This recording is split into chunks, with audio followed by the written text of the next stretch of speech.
شاہ صاحب، بڑی تیزی کے ساتھ دنیا میں مائنڈ سائنسز کی اویئرنیس بڑھی ہے. پاکستان میں پچھلے 20 سالوں سے بے شمار ایسے ٹرینرز اور کوچ آئے ہیں جو مائنڈ سائنسز کے کوچ تھے. اس سے پہلے ہپنوسس کیا ہے، نیورو لنگوسٹک پروگرامنگ کیا ہے، چکرا ایکٹیویشن کیا ہے، اس طرح کی ساری ٹرم سے لوگ واقف نہیں تھے. بڑی دنیا کو اس کی اویئرنیس ہوئی، چاہے جا کے لوگوں کی پریکٹس اتنی نہیں ہے. میرا سوال یہ ہے کہ دنیا بالخصوص ہمارا یورپ اور ویسٹ وہ مائنڈ سائنسز کو اور روحانیت کو ایک سمجھتا ہے.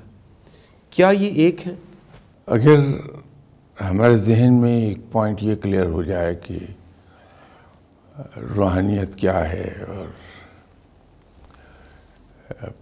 مائنڈ سائنسز کیا ہیں، تو پھر کوئی زیادہ ہمیں اچنبھا نہیں ہوگا اس بات پر کہ ویسٹ روحانیت کو اور مائنڈ سائنسز کو ایک سمجھتا ہے. روحانیت انفارچونیٹلی یونیورسلی ایک طریقے سے لی جاتی ہے کہ انسان کے پاس وہ قوتیں آ جائیں جو عام آدمی کے پاس نہیں ہیں، اس کو وہ روحانیت کاؤنٹ کرتا ہے. یونیورسلی کرامات کو روحانیت کا نام دے دیا جاتا ہے. ویسٹ میں سینٹ جس کو ڈیکلیئر کیا جاتا ہے وہ ایک بورڈ ہے جو اس کی 2 کرامات اگر وہ کنفرم کر لے کہ یہ اس سے سرزد ہوئی ہیں تو اس کو وہ سینٹ ڈیکلیئر کر دے گا.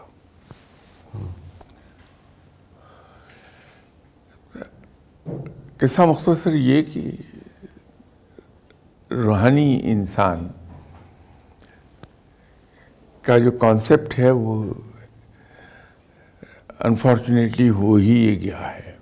صحیح. کرامت کے ساتھ کرامات یا ان قوتوں کا حامل جو عام آدمی کے پاس نہیں ہے، اس کو روحانی انسان کہہ دیا گیا، جبکہ یہ درست نہیں ہے. روحانیت انسان کا جو انر سیلف ہے اس کو اس معیار تک اٹھا کے لے جانا یا اس سے 2 قدم آگے، جو معیار رب تعالیٰ نے ایک مسلمان کے لیے سیٹ کیا ہے کہ اچھا مسلمان کیا ہے.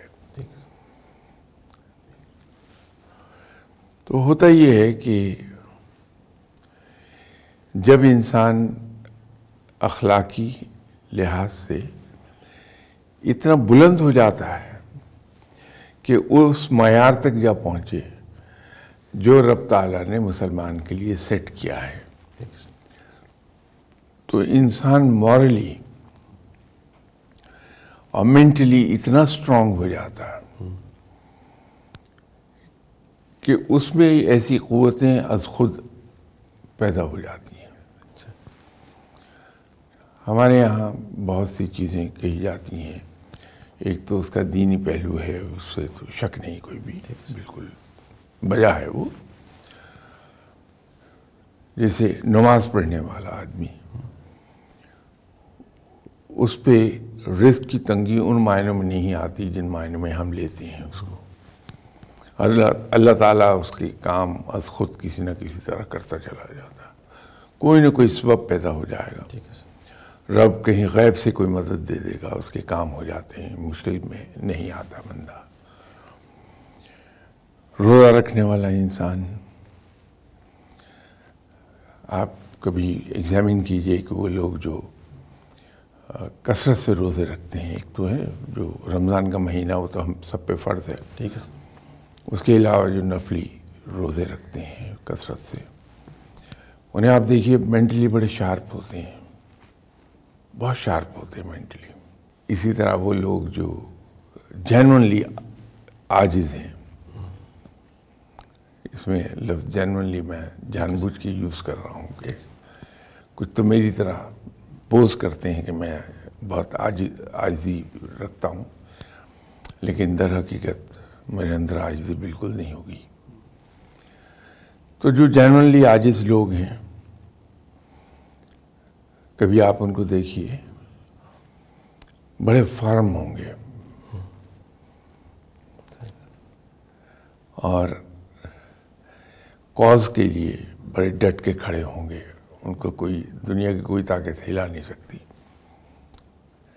ہمارے پاس ایک بڑی زبردست ایگزامپل موجود ہے، اگرچہ کبھی ہم نے اس شخصیت کو اس اینگل سے نہیں ایگزامن کیا کسی نے، وہ ہیں جناب قائد اعظم رحمۃ اللہ علیہ۔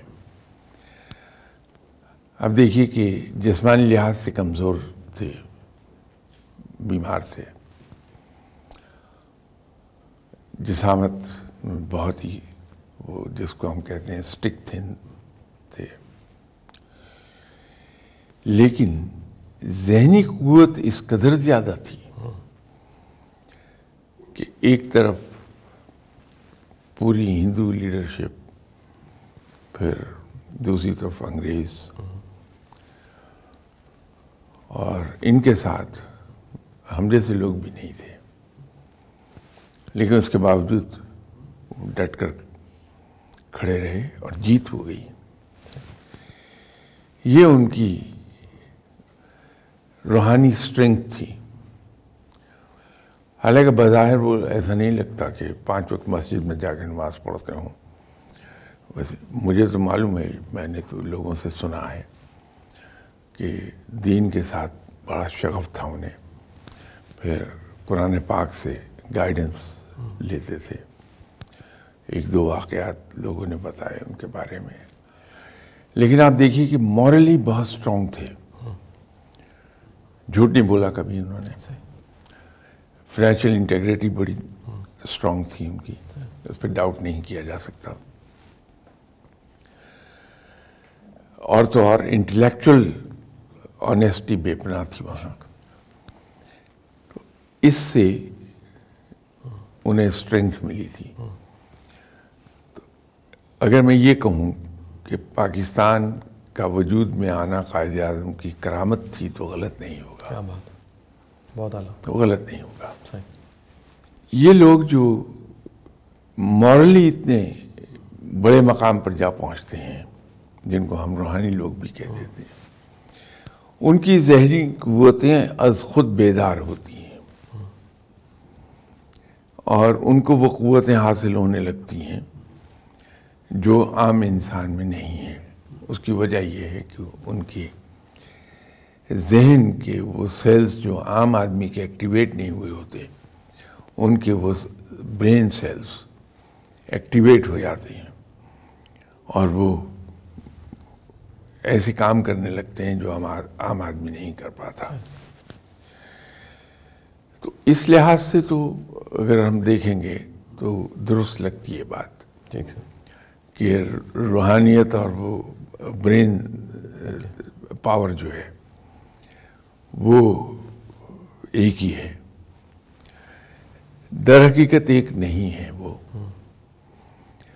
وہ یہ ہے کہ انسان کے اندر اتنی مضبوطی آ جاتی ہے اور اس کا برین اس قدر تیز ہو جاتا ہے کہ وہ عام آدمیوں سے زیادہ کام کرتا ہے ان کا برین۔ یہ جو جس کو ہم نے مائنڈ سائنس کا نام دیا ہے، یہ تو 1400 سال پہلے بھی موجود تھی۔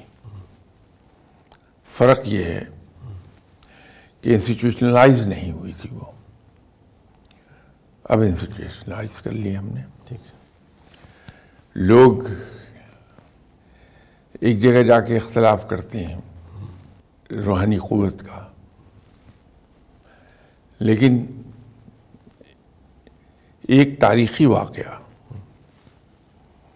اس کی توجیہ کوئی آدمی مجھے دے نہیں سکا، جو جناب حضرت عمر رضی اللہ تعالیٰ عنہ کا ہے کہ مسجد کے منبر پر خطبہ دیتے دیتے آپ نے اپنے کمانڈر کو جو اس سے سینکڑوں میل دور لڑ رہے تھے ان کو انسٹرکشن ممبر سے کھڑے ہو کے دیا اور انہوں نے ریسیو کر لی اور وہ مینوور اکارڈنگلی کر لی. یہ کیا تھا؟ امیر المومنین جو مدینہ منورہ کی مسجد نبی صلی اللہ علیہ وسلم کے ممبر پر کھڑے ہیں, خطبہ دے رہے ہیں, ہاؤ وڈ ہی نو کہ کمانڈر کہاں وہ مینوور نہیں کر رہے جو ان کو فتح دلا دے گی. تو انسٹرکشن یہاں سے دیتے ہیں اور وہ کمانڈر ریسیو کرتا ہے اس کو. How did it happen? اس کا جواب نہیں ہے کسی کے پاس. یہ روحانی قوت ہے. اب مغرب اس کو کیا کہے گا؟ مغرب اس کو نام دے دے گا ٹیلی پیتھی کا. ٹیلی پیتھی اوکے فائن, وہ سائنس موجود ہے ٹیلی پیتھی کی, اس میں بہت لوگ ایکسپرٹ مل جائیں گے آپ کو اسپیشلی مغرب میں. لیکن اس سے پہلے والا جواب نہیں دے گا وہ بھی. ٹیلی پیتھی یہاں سے تو ٹھیک ہے کہ جناب حضرت عمر رضی اللہ تعالی عنہ نے انسٹرکشنز جاری کی ممبر پر کھڑے کھڑے, وہ وہاں ریسیو ہو گئی میدان جنگ میں, بیٹل فیلڈ میں. لیکن اس کا کیا جواب دیں گے کہ جناب حضرت عمر رضی اللہ تعالی عنہ کو ممبر پر کھڑے ہوئے کیسے پتہ لگ گیا تھا سینکڑوں میل دور کا؟ اس کا جواب نہیں ہے کوئی. ہم اس کو یہ کہتے ہیں کہ یہ والا حصہ روحانیت میں جب انسان بہت آگے چلا جاتا ہے تو یہ چیزیں اس کے اندر ڈیولپ ہوتی ہیں. یہ تو میں دنیاوی زبان میں بات کر رہا ہوں. دینی زبان میں بات کریں تو میں یہ کہہ سکوں گا کہ جب ہم رب تعالیٰ کی اطاعت ٹو لیٹر ان اسپرٹ کرتے ہیں تو رب تعالیٰ راضی ہو کے خوش ہو کے یہ قوتیں عطا فرما دیتا ہے. تو وہ جناب حضرت عمر رضی اللہ تعالیٰ عنہ تو جلیل القدر صحابیوں میں سے ایک صحابی تھے بڑے. تو جس طرح سے دین کے بارے میں ان میں شدت تھی وہ ان کی محبت کو ظاہر کرتا ہے. یا آپ صلی اللہ علیہ وسلم سے جو محبت تھی اس کو ظاہر کرتا ہے. تو ان کے اندر وہ روحانی قوت بے پناہ تھی.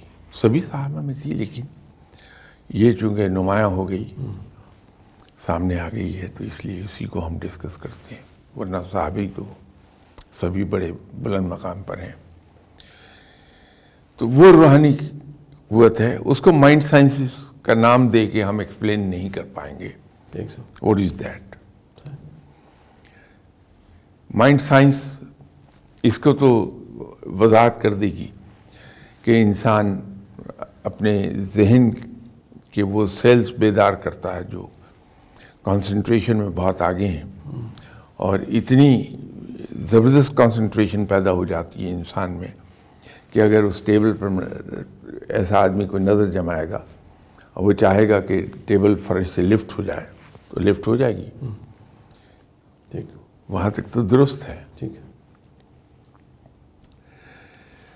تو روحانیت اس طرح علیحدہ ہو جاتی ہے کہ روحانیت کے اندر ہم ڈیولپ کرتے ہیں اپنے مورلز کو, رب تعالیٰ کی اطاعت کو ڈیولپ کرتے ہیں کہ ہم ٹو لیٹر اینڈ اسپرٹ اطاعت کر لیں, رب تعالیٰ کی بندگی کر لیں. اس کے نتیجے میں پھر یہ روحانی قوتیں بیدار ہوتی ہیں. لیکن مائنڈ سائنسز جو ہے وہ اس سے اگلا سٹیپ جو اس کا نتیجہ ڈیولپ ہو رہا ہے وہ اس کو ڈسکس کر رہا ہے. ٹھیک, اس نتیجے سے پہلے ہونے والے پروسیس کو وہ نہیں جانتا, نہ وہ ڈسکس کر رہا ہے. اس کو ہم روحانیت کا نام دے سکتے ہیں.